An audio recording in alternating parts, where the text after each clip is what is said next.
ఈరోజు మనము 45 days spoken English కోర్సులో భాగంగా క్లాస్ 24లో ఉన్నాము. ఈ క్లాస్ 24లో మనం షెల్ హ్యావ్ అండ్ విల్ హ్యావ్ని ఉపయోగించి ఏదైనా ఒక పనిని భవిష్యత్తులో చేసేసి ఉంటాను, భవిష్యత్తులో ఒక పనిని పూర్తి చేసి ఉంటాను, ఉంటాము, ఉంటాడు, ఉంటది, ఉంటారు అని చెప్పినప్పుడు ఎలా చెప్పాలో నేర్చుకుందాము. ఇక్కడ చూడండి, షెల్ అంటే మనకు తెలుసు, విల్ అంటే కూడా మనకు తెలుసు.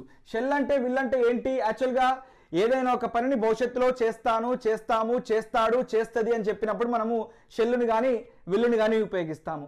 మరి ఏదైనా ఒక పనిని భవిష్యత్తులో చేస్తాను, చెయ్యబోయే పనిని మనం చెప్పినప్పుడు భవిష్యత్తు పని కానీ, మరి ఇక్కడ నేను ఒక విషయం చెప్పాను. ఇక్కడ చూడండి, భవిష్యత్తులో ఒకానొక సమయంలో జరిగి ఉండే పనిని తెలిపినప్పుడు, అంటే ఒక పని జరిగి ఉండే పని అంటే ఆ పని భవిష్యత్తులో జరిగిపోయి ఉంటుంది.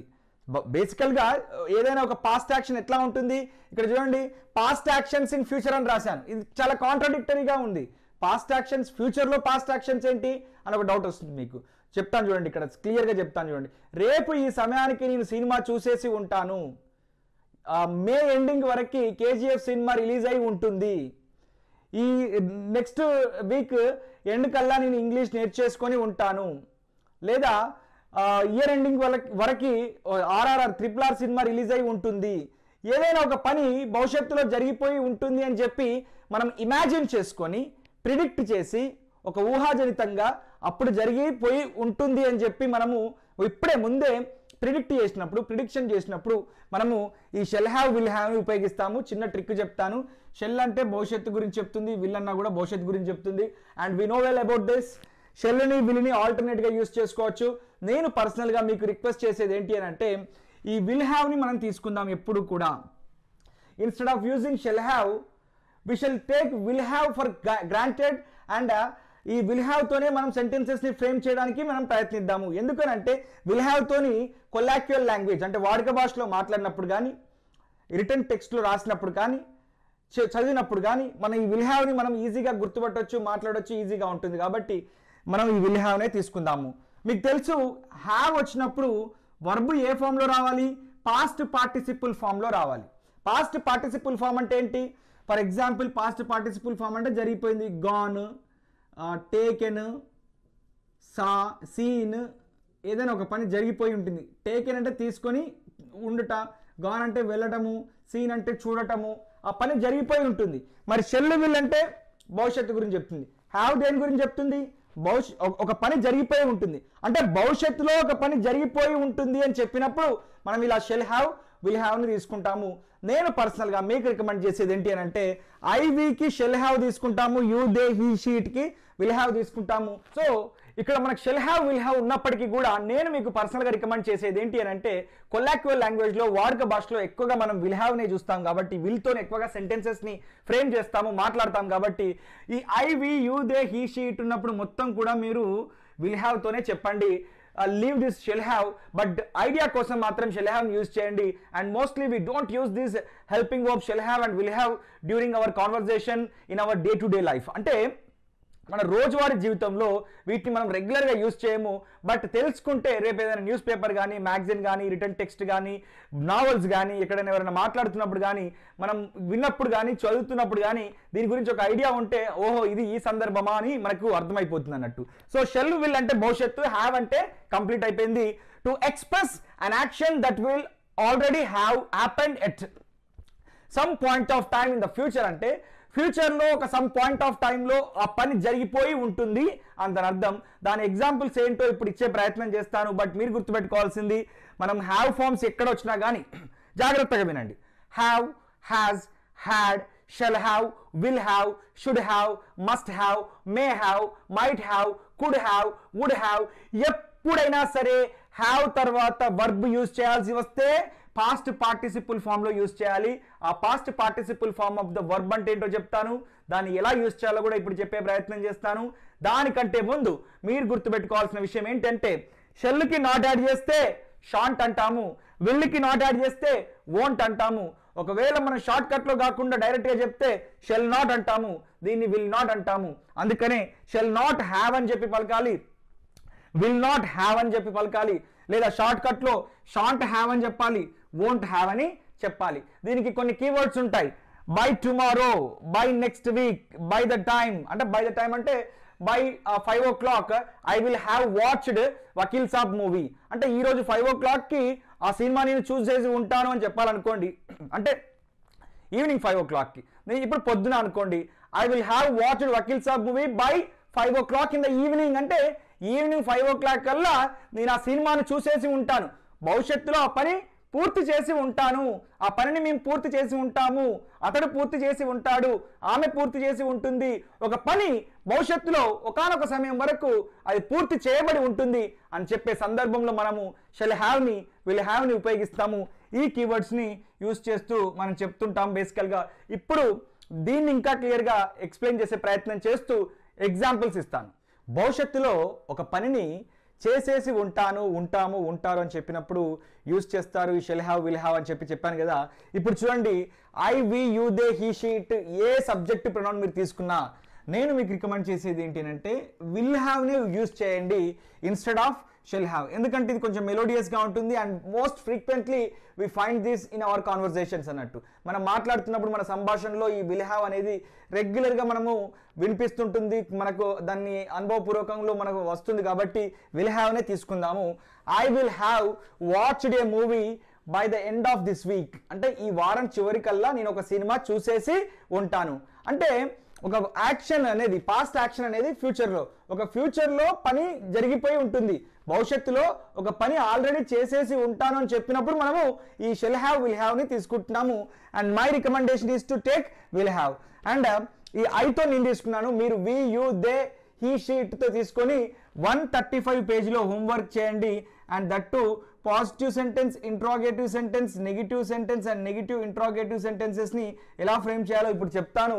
మీరు ఆ విధంగానే 135 పేజీలో హోంవర్క్ చేసి మీరు మన టెలిగ్రామ్ గ్రూప్లో కానీ వాట్సాప్ గ్రూప్లో కానీ అప్లోడ్ చేయాల్సి ఉంటుంది. Right, I will have released a book by the end of this year. నేను ఒక కాంపిటేటివ్ ఎగ్జామ్ బుక్ రాస్తున్నాను, కాంపిటేటివ్ ఎగ్జామ్స్కి సంబంధించినటువంటి స్పోకెన్ ఇంగ్లీష్ బుక్ రాస్తున్నాను. ఆల్రెడీ స్పోకెన్ ఇంగ్లీష్ బుక్ రాశాను కదా, ఇప్పుడు కాంపిటేటివ్ ఇంగ్లీష్ గ్రామర్కి సంబంధించినటువంటి ఒక బుక్ రాస్తున్నాను. అది ఈ ఇయర్ ఎండింగ్ కల్లా నేను రిలీజ్ చేసి ఉంటానని చెప్పాలనుకోండి, I will have released a book by the end of this year అని చెప్తున్నాను అన్నట్టు. అంటే ఈ ఇయర్ ఎండింగ్ కల్లా ఒక బుక్ని నేను విడుదల చేసి ఉంటాను అని దాని అర్థం. I will have completed my work by the end of the day. నేను ఈ రోజు చివరి కల్లా, by the end of the day అంటే ఈ రోజు చివరి కల్లా నా పనిని మొత్తం పూర్తి చేసి ఉంటాను, నా పనిని పూర్తి చేసి ఉంటాను అని చెప్పినప్పుడు I will have completed my work అని చెప్తుంటాను అన్నట్టు. So I will have met my friends tomorrow by this time. రేపు ఒక గెట్ టుగెదర్ పార్టీ ఉంది, రేపు వీకెండ్ ఉంది, ఎంజాయ్ చేద్దాం అనుకున్నాం, మా ఫ్రెండ్స్ని కలుద్దాం అనుకున్నాము. అయితే ఈ రోజే చెప్తున్నాను అన్నట్టు. ఏమంటానంటే రేపు ఈ సమయం కల్లా మా ఫ్రెండ్స్ని నేను కలిసి ఉంటాను, మీట్ అయి ఉంటాను అని దాని అర్థం. I will have joined in Indian army by the end of this year. మీరు లేదా ఫ్రెండ్ ఉన్నారు, మీ బ్రదర్ ఉన్నారు, వాళ్ళకి ఇండియన్ ఆర్మీలో జాయిన్ అవ్వడం అనేది ఒక కోరిక. అతను ఈ ఇయర్ ఎండింగ్ కల్లా ఇండియన్ ఆర్మీలో జాయిన్ అయి ఉంటాడు, అక్కడ పని చేస్తూ ఉంటాడని చెప్పాలనుకోండి, he will have worked there in Indian army, he will have joined in Indian Army by the end of the year, by the end of 2021 అని చెప్పాలి. నేను ఐతో చెప్తున్నాను, మీరు మిగతా సబ్జెక్ట్ ప్రొనౌన్స్ తో ఇలాగే విల్ హ్యావ్ యూజ్ చేసి చెప్పండి. I will have return A book, I will have return A book by the end of this month. ఈ మంత్ చివరికల్లా నేను ఒక బుక్ని రాసి ఉంటాను, పూర్తి చేసి రాసి ఉంటాను అని చెప్పినప్పుడు చెప్తాము. I will have purchased A car. నేను ఒక కార్ని పర్చేస్ చేసి ఉంటాను. పర్చేస్ చేయడం అంటే కొనుగోలు చేసి ఉంటాను. I will have purchased A car by 2022 కల్లా నేను ఒక కార్ని పర్చేస్ అంటే కొనుగోలు చేసి కొని ఉంటాను అని దాని అర్థం. I will have visited Europe. నేను యూరోప్ని సందర్శించి ఉంటాను. ఎప్పుడు? ఫ్యూచర్లో. కాబట్టి ఎలా చెప్పాలి? By 2022 I will have visited all the countries of Europe. అంటే యూరోప్లో ఉన్న అన్ని దేశాలను నేను 2022 కల్లా చూసి ఉంటాను, సందర్శించి ఉంటాను అని దాని అర్థం. I will have attended a national level seminar on behalf of Vashishta 360. Vashishta 360 తరపున నేను ఒక నేషనల్ లెవెల్ సెమినార్, సింఫోషియాను, ఒక సెమినార్కి, వర్క్షాప్కి అటెండ్ అయ్యి హాజరై ఉంటాను by the end of this week అని చెప్తుంటాం అన్నట్టు.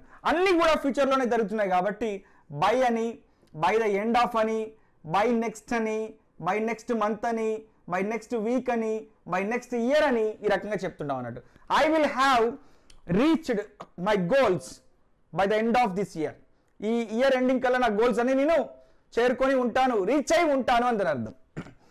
I will have gone to Tirupati tomorrow. రేపు tomorrow by this time I will have gone to Tirupati. రేపు ఈ సమయానికి నేను తిరుపతికి వెళ్ళి ఉంటాను అని అర్థం. అంటే అక్కడికి రీచ్ అయి ఉంటానని చెప్పడానికి I will have reach to Tirupati.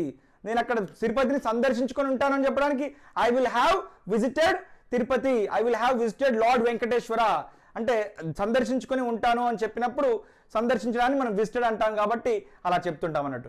ఇప్పుడు ఈ షెల్ హ్యావ్ని విల్ హ్యావ్ని యూజ్ చేసి మనం ఇక్కడ విల్ హ్యావ్నే తీసుకుందాము, షెల్ హ్యావ్ని పక్కన పెట్టేద్దాము. విల్ హ్యావ్ని తీసుకొని లేదా షెల్ హ్యావ్ని కూడా తీసుకొని పాజిటివ్ ఇంట్రాగేటివ్, నెగిటివ్ ఇంట్రాగేటివ్ సెంటెన్సెస్ని ఎలా ఫ్రేమ్ చేయాలో చెప్తాను. నేను ఇక్కడ చెప్పిన విధంగానే మీరు 135 పేజీలో వశిష్ఠ 360 స్పోకెన్ ఇంగ్లీష్ బుక్లో 135 పేజీలో సేమ్ యాజ్ ఇట్ ఈజ్ ఇలాగే ఏం చేస్తారు అంటే positive sentence, interrogative sentence, negative sentence and negative interrogative sentence అని చెప్పి 4 రకాలుగా ఇంగ్లీష్లో తెలుగులో రాసి మీరు మన టెలిగ్రామ్ గ్రూప్లో కానీ వాట్సాప్ గ్రూప్లో కానీ అప్లోడ్ చేయాల్సి ఉంటుంది. ఇప్పుడు ఆ ఎగ్జాంపుల్స్ని ఎట్లా రాయాలో చెప్తాను. చాలా సింపుల్గా ఉంటుంది, చాలా క్లియర్గా చెప్తాను. కాకపోతే శ్రద్ధగా వింటే ఈజీగా అర్థమవుతుంది. We shall have completed the course. అంటే ఈ కోర్స్ 45 డేస్ ఇంగ్లీష్ కోర్స్ ఉంది కదా.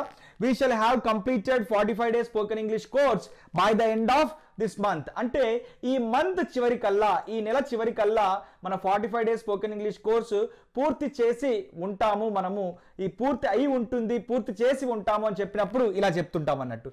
అయితే ఒక విషయం గుర్తుపెట్టుకోండి, ఇక్కడ ఉన్నటువంటి హెల్పింగ్ వర్బ్లో మనకు 2 పదాలు ఉన్నాయి.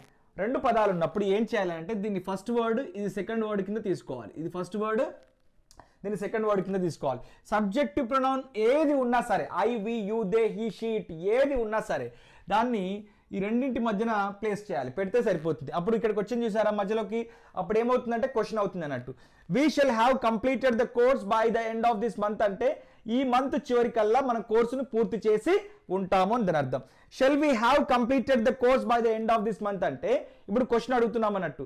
మనం ఈ మంత్ కల్లా, ఈ మంత్ చివరికల్లా ఈ కోర్సు పూర్తి చేసి ఉంటామా అని అడుగుతున్నాము. లేదు, ఈ మంత్ చివరికల్లా మనం ఈ కోర్సును పూర్తి చేసి ఉండము అని చెప్పాలనుకోండి, ఈ షెల్కి నాట్ యాడ్ చేస్తే ఎప్పుడైనా సరే ఫస్ట్ వర్డ్కి నాట్ యాడ్ చేయాలి. మనం ఈ షెల్కి నాట్ యాడ్ చేసి చెప్తే సరిపోతుంది. ఇప్పుడు ఈ హెల్పింగ్ వర్డ్ మొత్తంలో కూడా మనకు ఇది ఫస్ట్ వర్డ్ అయిపోయింది, ఇది సెకండ్ వర్డ్ అయిపోయింది. కాబట్టి ఇది ఫస్ట్ వర్డ్ కింద తీసుకోవాలి, ఇది సెకండ్ వర్డ్ కింద తీసుకోవాలి. ఇప్పుడు సబ్జెక్టివ్ ప్రొనౌన్స్ ఏది ఉన్నా దాన్ని తీసుకొచ్చి మధ్యలో పెడితే ఈ రకంగా మధ్యలోకి వచ్చేస్తుంది. అప్పుడు ఏమవుతుంది, shall we not have completed the course అంటే మనము ఈ 45 రోజుల కోర్సుని ఈ మంత్ చివరికల్లా పూర్తి చేసి ఉండమా అని అర్థం. మనము ఈ 45 రోజుల కోర్సుని పూర్తి చేసి ఉండము అని చెప్పడానికేమో షెల్ నాట్ హ్యావ్ అని చెప్పి చెప్తున్నాము. ఒకవేళ ఉండమా అని అడిగినప్పుడు shall we not have completed the course అని చెప్తున్నాం అన్నట్టు. ఇంకొక ఎగ్జాంపుల్ తీసుకుంటున్నాను. He will have achieved his goals by next year. Next year కల్లా అతను తన గోల్స్ని, తన లక్ష్యాలను చేరుకొని ఉంటాడు. రీచ్డ్ ఆర్ అచీవ్డ్, సాధించి ఉంటాడు. అంటే నెక్స్ట్ ఇయర్ కల్లా అతని గోల్స్ని అతను సాధించి ఉంటాడు అని చెప్పినప్పుడు హీ విల్ హ్యావ్ అచీవ్డ్. చూడండి ఇక్కడ హ్యావ్ తర్వాత వర్బ్ మనం పాస్ట్ పార్టిసిపుల్ ఫామ్లో యూజ్ చేస్తున్నాం. ఇక్కడ కూడా వర్బ్ని పాస్ట్ పార్టిసిపుల్ ఫామ్లో ఉపయోగిస్తున్నాం. అండ్ ఇది ఫస్ట్ వర్డ్ కింద తీసుకోవాలి, ఇది సెకండ్ వర్డ్ కింద తీసుకోవాలి. మనము ఇక్కడ షెల్ హ్యావ్ ఉపయోగించాం కదా, మరి ఇక్కడ విల్ హ్యావ్ అని ఉపయోగిస్తే ఏమైనా ప్రాబ్లం అవుతుందనంటే no problem. I personally recommend you to use will have only. ఇక్కడ ఫస్ట్ వర్డ్కి సెకండ్ వర్డ్కి మధ్యన ఈ సబ్జెక్టివ్ ప్రొనౌన్ పెడితే అది ఇక్కడికి వచ్చేస్తుంది. అప్పుడు క్వశ్చన్ అవుతుంది, will he have achieved his goals by the end of this year అంటే ఈ ఇయర్ చివరికల్లా, ఈ సంవత్సరం చివరికల్లా అతను తన లక్ష్యాలను సాధించి ఉంటాడా అంత అర్థం. అతను సాధించి ఉండడం అని చెప్పడానికి ఫస్ట్ వర్డ్కి నాట్ యాడ్ చేస్తే నెగిటివ్ సెంటెన్స్ అవుతుంది. హీ విల్ నాట్ హ్యావ్ లేదు ఇక్కడ, he will not have achieved his goals. He will not have achieved his goals by the end of this year. అప్పుడు ఏమవుతుంది, he will not have achieved his goals by the end of this year అంటే ఈ సంవత్సరం చివరికల్లా తన గోల్స్ని, తన లక్ష్యాల్ని పూర్తి చేసి ఉండరు అని అర్థం. ఇక్కడ కూడా హ్యావ్ లేదు, రాస్తున్నాను హ్యావ్ ఇక్కడ. విల్ హీ హ్యావ్ ఇక్కడ ఇది ఫస్ట్ వర్డ్ కింద తీసుకోవాలి, సెకండ్ వర్డ్ కింద తీసుకోవాలని చెప్పాను కదా. సబ్జెక్టివ్ ప్రొనౌన్ని రెండింటి మధ్యన ప్లేస్ చేసి సరిపోతుంది. విల్ హీ మధ్యలోకి వచ్చింది. Will he not have achieved his goals by the end of this year or by next year, అంటే బై నెక్స్ట్ ఇయర్ కల్లా, మళ్ళీ వచ్చే సంవత్సరం కల్లా అతను తన లక్ష్యాలను పూర్తి చేసి ఉండడు అని చెప్పినప్పుడు he will not have achieved his goals అని చెప్తాం. అతను పూర్తి చేసి ఉండడా అని మళ్ళీ క్వశ్చన్ అడగాలనుకోండి, దీన్ని నెగిటివ్ ఇంట్రాగేటివ్ సెంటెన్స్ అంటాం. మళ్ళీ క్వశ్చన్ అడగాలనుకోండి, will he not have achieved his goals by the end of next year or by the end of this year, or ఇక్కడ ఇచ్చినది ఏంటంటే నెక్స్ట్ ఇయర్ కదా, బై నెక్స్ట్ ఇయర్ అంటే next year కల్లా అతను తన లక్ష్యాలను సాధించి ఉండడా అని దాని అర్థం. ఇంతకుముందు నేను చెప్పినట్టు ఒక 10 ఎగ్జాంపుల్స్ ఇచ్చి చెప్పాను కదా, released, watched, seen, learnt, visited అని చెప్పి కొన్ని ఎగ్జాంపుల్స్ ఇచ్చాను కదా. వాటితో మీరు ఏం చేస్తారు అని అంటే వి, యూ, దే, హీ, షీట్తో ఇలాగే positive interrogative, negative interrogative sentences ఇంగ్లీష్లో తెలుగులో ప్రాక్టీస్ చేయండి. గలగలా మాట్లాడడానికి ట్రై చేయండి. 45 డేస్లో ఇంగ్లీష్ మీరు ఖచ్చితంగా నేర్చుకుంటారు. Hope you understand well. All the best.